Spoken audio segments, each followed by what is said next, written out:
तो hi everyone, welcome back to my channel run classes और में जैसा कि आप लोग थंबनेल में देख पा रहे होगे, आज हम सवाल नंबर 12वां करने वाले हैं। ठीक है, थंबनेल में आपने सारी चीज़ें तो देख ली होंगी और पार्ट नंबर हमारा 6 है। तो 12वां सवाल हम लोग करने वाले हैं। तो बोला गया है कि 500 न्यूटन प्रति कूलाम के विद्युत क्षेत्र में 10⁻⁴ सेंटीमीटर त्रिज्या की जल की एक बूंद स्वतंत्र रूप से वायु में लटकी है। जल के बूंद के आवेश की गणना कीजिए। तो इनके कहने का मतलब क्या है, आप ध्यान से देखिएगा। ये बूंद है, ये क्या है, आपकी वर्षा की बूंद है जो स्वतंत्र रूप से लटकी है। ठीक है ना। और इतना इसका जो ये लटकी है, ठीक है, अब जो स्वतंत्रता पूर्वक लटकी है, तो ये क्या, इसका मतलब क्या है?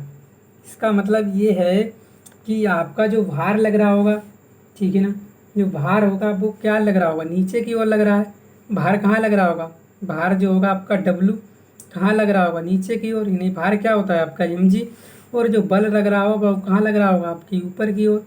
यह बराबर क्या होगा? क्यू ही। ये ऊपर की ओर लग रहा है और विद्युत क्षेत्र ये तो है ही है। ठीक है ना। तो यही आपको बताना है कि ये क्या बताना है, इस पर स्वतंत्र रूप से लटकी है तो आवेश की आपको गणना करनी है। और यूपी 2010 में आया हुआ सवाल है, इम्पोर्टेंट है। तो यहाँ पे सबसे पहले आप लिख लीजिए, दिया है क्या क्या दिया है, न्यूटन प्रति कूलाम क्या दिया है, विद्युत क्षेत्र। विद्युत क्षेत्र जो ई है वो आपको दे रखा है 500 न्यूटन प्रति कूलाम। और त्रिज्या दे रखी है 10⁻⁴ सेंटीमीटर। त्रिज्या त्रिज्या कितनी दे रखी है? 10⁻⁴ सेंटीमीटर। तो यहाँ से आर को आप मीटर में बदल लीजिए तो क्या हो जाएगी? 10⁻⁶ मीटर। देखो 1 सेंटीमीटर में 100 मीटर होते हैं। ठीक है ना, समझ में आ गया। तो 1 सेंटीमीटर में कितने मीटर होंगे? 10⁻⁻² होंगे। तो त्रिज्या ये होगी। इसके बाद क्या बोला गया है? स्वतंत्र रूप से लटकी है, जल की बूंद में आवेश की गणना। तो आवेश जो है आपको क्या बताना है? आवेश जो है क्यू का मान आपको बताना है। ठीक है, चलिए अगर हम देखें क्या ये संतुलन की है, तो संतुलन की अवस्था में, ठीक है, ये सवाल काफ़ी टाइम आता है, ये जरूर आपको देखने को मिलेगा। ठीक है, संतुलन की अवस्था में तो यह बराबर क्या हो जाएगा आपका? mg के बराबर हो जाएगा भार के। ठीक है, ये भार ही है। ठीक है ना। यह बराबर क्या होता है आपका? QE बराबर क्या हो जाएगा? mg। आपको Q का मान बताना है तो Q बराबर क्या हो जाएगा? mg और बटे E। और हाँ, आपने m बराबर क्या पढ़ा था? द्रव्यमान गुणा आयतन गुणा घनत्व। द्रव्यमान बराबर क्या होता है आपका? आयतन गुणा घनत्व। ठीक है, ये चीज़ तो आप जानते ही हो। तो इसको हम बदलने वाले हैं तो Q बराबर क्या हो जाएगा? द्रव्यमान बराबर क्या हो जाएगा? आयतन गुणा घनत्व, यानी आयतन गुणा घनत्व और गुणा G बटे E। सबके मान रखोगे तो Q बराबर, बूंद बूंद कैसी होती है? गोलाकार। गोलाकार का आयतन का क्या होता है? वो होता है 4/3 पाई r³ और घनत्व, घनत्व रो, यानी कि बूंद का घनत्व कितना होता है? कितना होता है? तो आप सभी जानते हो 1000 होता है। और जी आपकी 10 है और बटे में है आपकी ई का मान कितना है आपका? 500। तो 1 0 से 1 0, 2 0 से 2 0 कट गए तो Q बराबर आ जाएगा आपका, यहाँ से अगर काटना चाहो तो 5 दूनी 10 और 4 दूनी 8, 8 पाई r³ बटे 3। ठीक है, चलिए तो Q बराबर 8 पाई का मान रखोगे, कितना रखोगे आप लोग पाई का मान? पाई का मान रखोगे आप 22/7 रखोगे क्या? बताइए, बोलोगे जी सर 22/7 रखेंगे। 22/7 आर कितनी है? 10⁻⁻6, इसका होल क्यूब करोगे और बटे कितने हैं? 3। ठीक है, तो क्यू बराबर हो जाएगा 8 दूनी 16 और 8 दूनी 16, 1 17, 3 3 7 21 और गुणा 10⁻⁸ 6 का क्यूब करोगे तो छतियाँ कितने हो जाएंगे? 18। ठीक है, जब आप यहाँ से हल करोगे क्यू का मान, तो यहाँ से करोगे 21 को भाग करोगे, करो 21 को भाग तो आ जाएगा आपका कितना? ठीक है ना, कितना आ जाएगा आपका? ध्यान दो, तो यहाँ से आ जाएगा आपका 21 अट्ठे। चलो मैं करके दिखा देता हूँ यार, इतनी टेंशन ना है। 8 बार 2 8 एकम 8, 8 दूनी 16, 16 में से 8 के कितने बचे आपके? 8, 8 ही बचेंगे, पॉइंट लगाओगे, 0 बढ़ाओगे, अब कितना आ जाएगा 21 दूनी, ठीक है ना। 16 में से 8 के 8 ही बचे हैं, ठीक है ना। 16 में से 8 के तो 8 ही बचेंगे, 0। अब कितने बार जाएंगे लगभग देख लीजिए, 21 दूनी 42, 21 तियाँ 63, लगभग कितना बार जाएगा, 3 बार जाएगा। कितना जाएगा आपका, 3 बार जाने वाला है, ठीक है ना। कितना, 3 बार। तो यहाँ से क्या हो जाएगा, 8.3 गुणा 10 की पावर माइनस 18, ठीक है। तो यही हो जाएगा आपका क्या, कूलम। ये आपका राइट आंसर हो जाएगा। तो Q बराबर क्या आ जाएगा, 8.3 और 10 की पावर माइनस 18 कूलम, ठीक है ना। तो उम्मीद करता हूँ आप लोग समझ पाए होंगे, ठीक है ना। देखो इसमें थोड़ी सी सिली मिस्टेक्स हो सकती है, ये लगभग में आती हैं आपके मान, ठीक है ना।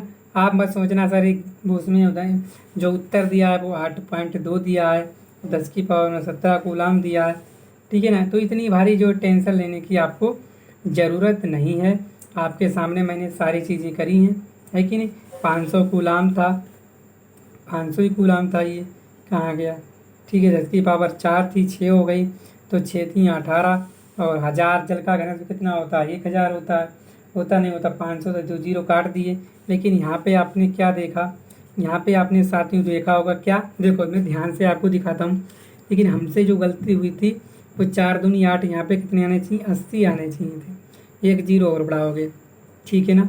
अब ये आ गया, तब यहाँ पे कितना होगा 8 पॉइंट, यहाँ पे क्या लगेगा पॉइंट, यहाँ के बाद यहाँ पे लगने के बाद यहाँ लगता है, यहाँ पॉइंट नहीं लगता है, 0 उतारते या, और 21 तियाँ कितने हो जाते, 21 तियाँ हो जाते हैं आपके 63, यहाँ बचते हैं आपके 7 और 1, ठीक है। इस तरह से होता आपका 83 पॉइंट कुछ होता, Q बराबर आ जाता आपका 83 पॉइंट कुछ होता, ठीक है।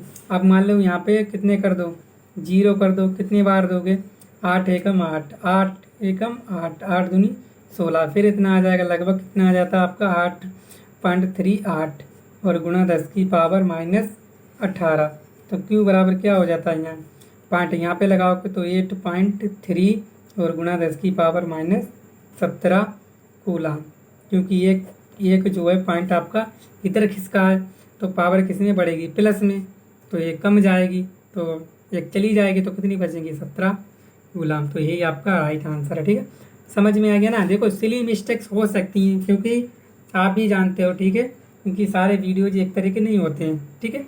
तो उम्मीद करता हूँ आप लोग समझ पाए होंगे। अब हम सवाल नंबर 13वां करेंगे। 13वां भी ऐसे ही कहते हैं, सेम टू सेम, ठीक है। 13वां बोला गया, एक तेल की बूंद को 3 गुणा 10 की पावर 4 न्यूटन प्रति कूलम, तो ये दे रखा है, ये दे रखा है आपको 3 गुणा 10 की पावर 4 न्यूटन प्रति कूलम, एक समान विद्युत क्षेत्र में संतुलन की अवस्था में लटका कर रखा गया। इसका द्रव्यमान जो यम दे रखा है वो दे रखा है आपको 9.75 10 की पावर माइनस 16 kg। तो उसके ऊपर विद्युत आवेश की मात्रा ज्ञात कीजिए, बूंद पर कितने इलेक्ट्रॉन हैं ये भी आपको बताना है, ठीक है। तो समझ में आया जी, हम लोग 10 रखते हैं मीटर प्रति सेकंड स्क्वायर, ये सारी चीज़ें आपको याद होनी चाहिए। आपको क्या बताना, यन बताना है और आपको आवेश क्यू का मान बताना है, इतनी चीज़ें आपको निकालनी है। तो वही बात है, ये आपका कोई है, ऊपर आपका बल लग रहा होगा, नीचे आपका क्या लग रहा है, भार लग रहा होगा, तो ये संतुलन की अवस्था में है। यहाँ लिख लो क्या, संतुलन की अवस्था में F बराबर mg, तो F बराबर क्या हो जाएगा आपका QE बराबर mg। आपको आवेश निकालना, Q बराबर क्या हो जाएगा mg बटे E, तो Q बराबर m कितना है आपका 9.75 10 की पावर माइनस 10, ठीक है ना, यही है 10 की पावर माइनस 16, कितनी है माइनस के 16, और गुणा G का मान है 10 E आपको दे रखा है 3 गुणा 10 की पावर 4, ठीक है। तो यहाँ से जो Q आ जाएगा, यहाँ से पॉइंट हटाओगे, 2 0 बढ़ा दोगे, ठीक है, तो 900 75/300। ये 10 की गुणा करोगे, एक जीरो और गुणा 10 की पावर -16 गुणा 10 की पावर -4। ये माइनस प्लस के 4 हैं, ऊपर जाके किसके हो जाएंगे, माइनस के। तो एक जीरो से एक जीरो, तो Q बराबर हो जाएगा 975/30 गुणा 10 की पावर -20। काटोगे 5 × 30 और 5 × 5 कितने 4, 5 × 45 55 25। अब कितने से काटोगे, 3 दूनी 6, 3 × 18, 3 × 5 15। Q बराबर आ गया आपका 65/2 10 की पावर -20। Q बराबर कितना आ जाएगा, 2 3 6, 2 दूनी 4, पॉइंट लगाओ, 2 पंजे 10 न 10 की पावर -20 कूलाम। ये आपका राइट आंसर हो गया, ये आवेश का मान आ गया। ठीक है, चलिए अगर यहाँ पॉइंट लगाओगे तो यहाँ 19 हो जाएगा। अब आपसे एन का मान पूछा है, एन कैसे लगाओगे, Q बराबर NE से। एन बराबर क्या हो जाएगा आपका, Q/E। Q कितना आया है आपका 32.5 10 की पावर -20/E कितना होता है 1.6 10 की पावर -19। ठीक है ना, यहाँ पॉइंट से पॉइंट आप लोग हटा दीजिए। ठीक है, तो देख लीजिए, काट दीजिए, तो 16 दूनी 32 कितना आ जाएगा आपका, 16 दूनी कितने हो जाएंगे 32। ठीक है, तो यहाँ से एन आ जाएंगे आपके 2 इलेक्ट्रॉन। ठीक है, ये एन का मान आ गया। तो उम्मीद करता हूँ आप लोग समझ पाए होंगे। ठीक है ना, तो चलिए वीडियो को शेयर कर दीजिएगा और चैनल पर पहली बार आए चैनल को सब्सक्राइब भी कर लीजिएगा। देखो यहाँ पे, ये देखो ध्यान दे यहाँ, ठीक है, ये कट जाएंगे आपस में। ठीक है ना, देखो यहाँ पे इसके बाद पॉइंट था, यहाँ पे लगना चाहिए था ना, कितना 3.2 यहाँ पे लगना चाहिए था। ठीक है, तो यहाँ कितने, यहाँ पे लगाए तो यहाँ कितने हो जाते, 19 19 से 19 कट जाते, और 16 दूनी 32, इसीलिए आ गया आपका 2 इलेक्ट्रॉन। ठीक है, तो बस वीडियो को शेयर करना, चैनल पर पहली बार चैनल को सब्सक्राइब भी कर लीजिए। ठीक है, थैंक यू।